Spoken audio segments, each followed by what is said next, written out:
Hola, ¿qué tal amigos y amigas? Lluvias de bendiciones para cada uno de ustedes.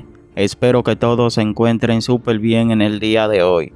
Bueno señores, noticia de último minuto, increíble pero cierto, lo que acaba de ocurrir ahora mismo en Venezuela. ¡Ay mi madre! Tiene que ver este video hasta el final porque las informaciones en el día de hoy vienen fuertes y son de suma importancia.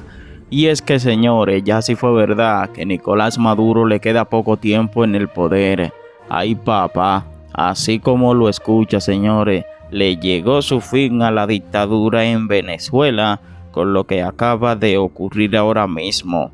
Si está parado es mejor que te siente porque te puede caer para atrás con estas informaciones que te voy a mostrar a continuación. Pero antes de entrar en materia con estas y más informaciones, quiero pedirte que te suscriba, que comparta esta información, deja tu like para que así le llegue a más personas y se enteren de lo que está ocurriendo ahora mismo en nuestro país y en el mundo. Así que sin más, comencemos con las informaciones en el día de hoy. Bendiciones. Bueno, señores, supuesta rebelión militar en contra del régimen de Nicolás Maduro, señores. Y esta vez desde lo alto, señores. Los altos rangos en Venezuela están hablando en todos los pasillos, señores, de que puede haber un problema grave en los próximos días en el régimen de Nicolás Maduro. Y Nicolás Maduro va a hacer cambios en los altos rangos militares, lo más alto que hay allá. Porque ya vio la advertencia que dio Iván Simonovic, señores. Iván Simonovic dijo que ya los altos militares que están colaborando están altos de las sanciones y que ya están viendo el problema tan grande que ha hecho Nicolás Maduro en Venezuela y los enemigos que ha conseguido y las sanciones, señores. Que ya lo poco que queda de la economía venezolana está en los bolsillos del régimen de Nicolás Maduro, señores. Ya los altos militares están cansados y dicen que si no hay un cambio pronto, señores, escuchen esto, si no hay un cambio pronto, vas a quedar Venezuela enterrada. Y claro lo dijo Eric Spring, que con la ayuda de los Estados Unidos, no son los Estados Unidos que van a hacer lo que van a hacer con Nicolás Maduro. Son los mismos activos, los altos rangos activos en el régimen de Nicolás Maduro en Venezuela, que se van a cansar y le van a poner fin a la dictadura para que Venezuela salga hacia adelante, señores. ¿Qué opinan ustedes? ¿Creen ustedes, señores, que Nicolás Maduro va a hacer cambios militares por miedo a traición? ¿O los rangos alto mando del gobierno, del régimen de Nicolás Maduro, van a tomar carta en el asunto y van a resolver el problema que hay en Venezuela? ¿Qué opinan ustedes, señores? Día de la libertad, el día de la liberación. Esta es la segunda acepción, la correcta. Día de la liberación. Por cierto, la primera vez que escuchamos hablar a Trump del día de la liberación fue justo en la fecha en la que habló de los aranceles de 25% para los países que compraran petróleo y o gas al régimen de Nicolás Maduro. Hoy, el caso de Venezuela, en esto que llama Donald Trump aranceles recíprocos para tratar, según él, de hacer mucho más justa la operación comercial de Estados Unidos con el resto del mundo. Corresponde 15% a Venezuela, 10% a Colombia. Hay una base de 10% de aranceles prácticamente para todo el mundo y luego de ahí en adelante hay un promedio de unos 25 a 30%, pero hay aranceles muy superiores en casos muy específicos. Pero repito, por partida doble, hoy, este día de la liberación, está golpeando al régimen de Nicolás Maduro. Vamos a comenzar, amigas y amigos, con algo de lo que dijo el presidente Donald Trump antes de la presentación de la tabla de imposición de aranceles a distintos países del mundo. Tengo la publicación de Carlos Salazar, periodista, fotoperiodista venezolano, quien va a ser nuestro invitado, por cierto, hoy en la entrevista, ¿no? Dice, ya Estados Unidos no pagará más por problemas económicos de otros países. El pueblo norteamericano no es ahora la prioridad en la política económica del presidente real Donald Trump. Perdón, no es que no es ahora. El pueblo norteamericano es ahora la prioridad en la política económica del presidente Donald Trump. Vamos a ponerle bajito volumen para yo ir leyendo el capture allí. Suéltalo. Que cualquier país ni siquiera es creíble. Dale. Pero nos estamos volviendo inteligentes casi un siglo después, frente a una guerra económica implacable. Estados Unidos ya no puede continuar con una política de rendición económica. No podemos pagar los déficits de Canadá, por ejemplo, México y tantos otros países. Solíamos hacerlo, ya no podemos hacerlo. Cuidamos países de todo el mundo. Pagamos por sus militares, pagamos por todo lo que tienen que pagar. Y luego cuando quieras recortar un poco, se enojan. Que ya no los cuidas, dicen. Pero tenemos que cuidar a nuestra gente, dice Donald Trump. Y vamos a cuidar a nuestra gente primero, y lamento decir eso. Y hoy estamos defendiendo al trabajador estadounidense. Y finalmente estamos poniendo a Estados Unidos primero, dice Donald Trump. Antes de la imposición ya detallada de aranceles a distintos países del mundo. Vamos a ver, frente a una guerra económica implacable, ya lo habíamos leído, vamos a la segunda publicación, que es de UHN Plus. Trump denuncia el saqueo, denominó así la relación comercial con distintos países. Saqueo comercial del siglo. Países cobraban hasta un 75% de aranceles, mientras Estados Unidos apenas imponía 2.5%. Son casos específicos, no es la generalización. Permitiendo robos masivos de propiedad intelectual y destruyendo la industria nacional. Y Washington no hizo nada. Ripostó a los anteriores presidentes Donald Trump. Vamos a hacer lo mismo. A ver, por favor, súbela. Durante décadas Estados Unidos redujo nuestras barreras. Vamos pues. Comerciales con otros países, mientras que esas naciones impusieron enormes aranceles a nuestros productos y crearon barreras no monetarias desmesuradas. Nuestras industrias, y en muchos casos las barreras no monetarias eran peores que las monetarias. Manipularon sus monedas, subsidiaron sus exportaciones, robaron nuestra propiedad intelectual, dice Trump, impusieron impuestos al IVA exorbitantes para perjudicar nuestros productos, adoptaron reglas injustas y técnicas, estándares, y crearon refugios de contaminación sucia. Estaban absolutamente sucios, pero siempre venían a nosotros, a Estados Unidos, y decían que estábamos volando. Deberíamos pagarlo. Todo esto está detallado en un extenso informe del exterior, dice Donald Trump. Venga. Barreras, y solo lo sostendré para ti, dice. Está disponible y no tienes que pagar mucho, según entiendo. No pagarás nada. Es mucho trabajo por algo. Ahí está el informe. En realidad, porque es un libro especial, dice Trump. Francamente es muy perturbador, ¿no? Cuando lo lees, cuando ves lo que la gente nos ha estado haciendo durante 30 años a los Estados Unidos se refiere. Todo esto sucedió sin respuesta alguna de los Estados Unidos de América. Pero esos días han terminado. Permítanme ofrecer solo algunos ejemplos de los ataques despiadados que nuestros trabajadores han enfrentado durante tantos años, dice Trump. Estados Unidos cobra a otros países solo un arancel del 2.4% sobre las motocicletas, por ejemplo. Mientras tanto, Tailandia y otros están cobrando precios mucho más altos, con un 60%. India cobra el 70%. Vietnam 75%. Otros son incluso más altos que eso. Asimismo, hasta hoy Estados Unidos ha cobrado durante décadas un arancel del 2.5%. Pienso en esa. Un 2.5% en automóviles fabricados en el extranjero. La Unión Europea cobra más del 10% en aranceles y ellos tienen un 20% VAT, mucho más alto. India cobra el 70% y quizás lo peor de todo son las restricciones no monetarias impuestas por Corea del Sur y muchas otras naciones. Como resultado de estas colosales barreras comerciales, el 81% de los coches en Corea del Sur están fabricados en Corea del Norte. El 94% de los coches de Japón son fabricados en Japón. Toyota vende 1 millón de automóviles fabricados en el extranjero, en Estados Unidos, y General Motors vende casi nada. Ford vende muy poco. Ninguna de nuestras empresas tiene permitido ingresar a otros países. Y digo que amigo y enemigo, y en muchos casos el amigo es peor que el enemigo en términos de intercambio comercial. Pero esos desequilibrios horrendos han devastado nuestra base, dice Donald Trump, industrial, y han puesto en riesgo nuestra seguridad nacional.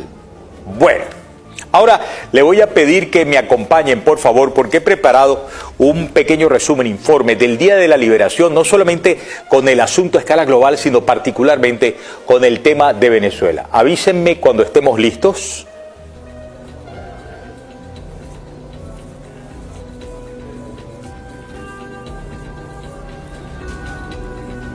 Estoy esperando el aviso, por favor. Ok. Denle por favor el día de la liberación de Donald Trump. Vamos a hablar de los aranceles recíprocos, sus implicaciones globales también. Este 2 de abril de 2025 marca lo que el presidente de Estados Unidos, Donald Trump, ha denominado el Día de la Liberación. Este día señala la entrada en vigor de los aranceles recíprocos, una política comercial que busca igualar los impuestos que otros países imponen a los productos estadounidenses, aplicando tasas equivalentes a las importaciones hacia Estados Unidos. Además, incluye un arancel indirecto del 25% a países que compren petróleo o gas a la estatal venezolana PDVSA.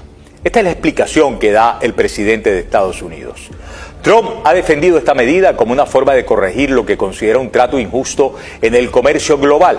Según él, muchos países imponen aranceles más altos a los bienes estadounidenses que los que Estados Unidos aplica a los suyos, generando un déficit comercial que perjudica a la economía nacional, como le escuchábamos hablar a Donald Trump. Los aranceles recíprocos harán a Estados Unidos rico de nuevo, dice él, al proteger la industria local, aumentar los ingresos fiscales y reducir la dependencia de importaciones. Respecto de Venezuela, Trump argumenta que el régimen de Nicolás Maduro es hostil hacia Estados Unidos, acusándolo de enviar deliberadamente criminales a su territorio y de amenazar la seguridad nacional, justificando así el arancel indirecto del 25% como una herramienta de presión económica y política. La respuesta de Europa, China y principales economías de América Latina van por aquí. No se han hecho esperar las reacciones. La Unión Europea ha calificado la medida como una escalada en una guerra comercial y ha anunciado represalias por valor de 26.000 millones de euros, que incluyen aranceles a productos icónicos estadounidenses como el Bourbon, whisky, y las motocicletas Harley Davidson, efectivas desde hoy. China, enfrentada ya a un arancel adicional del 20% sobre sus exportaciones a Estados Unidos, ha respondido con tarifas del 10 al 15% a productos agrícolas estadounidenses, advirtiendo que no tolerará interferencias, oigan bien, en sus compras de petróleo venezolano, que en 2024 alcanzaron 1,4 millones de toneladas métricas. En América Latina, México y Canadá, socios del TIMEC, han visto aranceles del 25% a sus bienes, lo que ha llevado a la presidenta mexicana Claudia Sheinbaum a prometer una respuesta integral a partir de mañana 3 de abril, mientras Canadá advierte sobre alzas en los costos para los consumidores estadounidenses. El caso de Venezuela. Arancel indirecto del 25% y efectos socioeconómicos. El arancel indirecto del 25% a países que compren petróleo o gas a PDVSA apunta a asfixiar aún más a la economía venezolana, que depende en un 90% de las exportaciones petroleras. Esta medida afecta a socios clave como China, India, España, también recordarán Francia y recordarán Italia, que enfrentan la revocación de permisos para operar en Venezuela antes del 27 de mayo. Los efectos socioeconómicos podrían ser devastadores. Una caída proyectada del 20 al 30% en los ingresos por exportaciones petroleras podría agravar hiperinflación, abastecimiento, migración masiva que ya ha desplazado a más de 7 millones de venezolanos, según expertos que estiman que la producción petrolera actualmente en torno a 800.000 barriles diarios podría descender mucho más, profundizando, entre otras cosas, la crisis humanitaria. Nicolás Maduro, Delcy Rodríguez y demás han respondido, reaccionando con desafío y afirmando que los que pierden son ellos, Estados Unidos y las transnacionales, y que esta medida refleja la intención de Estados Unidos de agredir al mundo. En un discurso televisado, insistió Maduro en que Venezuela es un país libre y que su pueblo resistirá con amor y patriotismo. A ver, de ahora en adelante, ¿cómo es que se resiste con amor y patriotismo? Por su parte, María Corina Machado y Edmundo González Urrutia prometieron reparación para las víctimas del chavismo.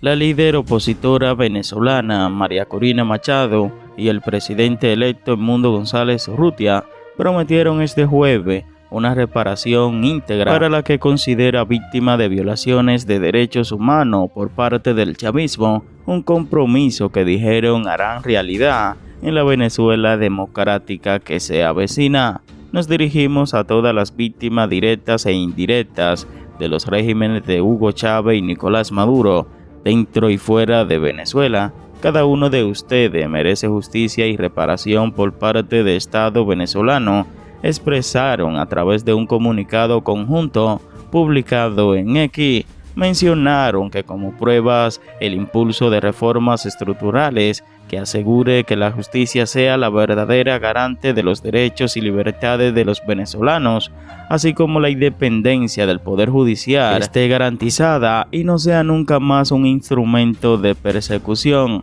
Los opositores aseguraron que en los últimos 26 años, tiempo en el que el chavismo ha permanecido en el poder, el régimen ha convertido graves violaciones de derechos humanos, así como crímenes de lesa humanidad que se han documentado, añadieron, por la sociedad civil y varios organismos internacionales. No son hechos aislados cometidos por agentes insubordinados, es una política sistemática de persecución y represión, diseñada y ejecutada desde los más altos niveles del poder y bajo la complicidad del resto de la maquinaria estatal, afirmaron. Estas prácticas, agregaron, han incluido persecución por razones políticas, asesinato en contexto de la legítima protesta, ejecuciones extrajudiciales, muerte en custodia, torturas, tratos crueles, inhumanos y degradantes, violaciones sexuales, detenciones arbitrarias, entre otras.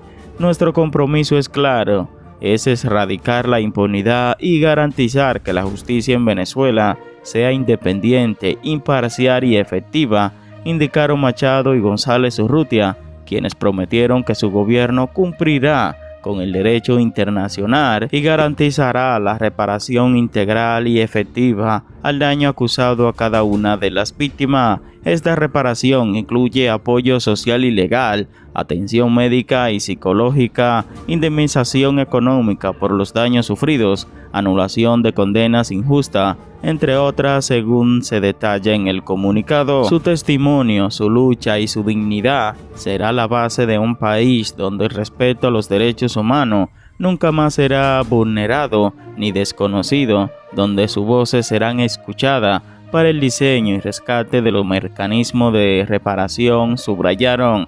La mayor coalición opositora reclama lo que considera fue el triunfo de González Urrutia en las presidenciales del 28 de julio del 2024 sobre Nicolás Maduro, proclamado ganador en esta contienda por el Consejo Nacional Electoral CNE, controlado por rectores afines al chavismo, un resultado que el bloque considera fraudulento.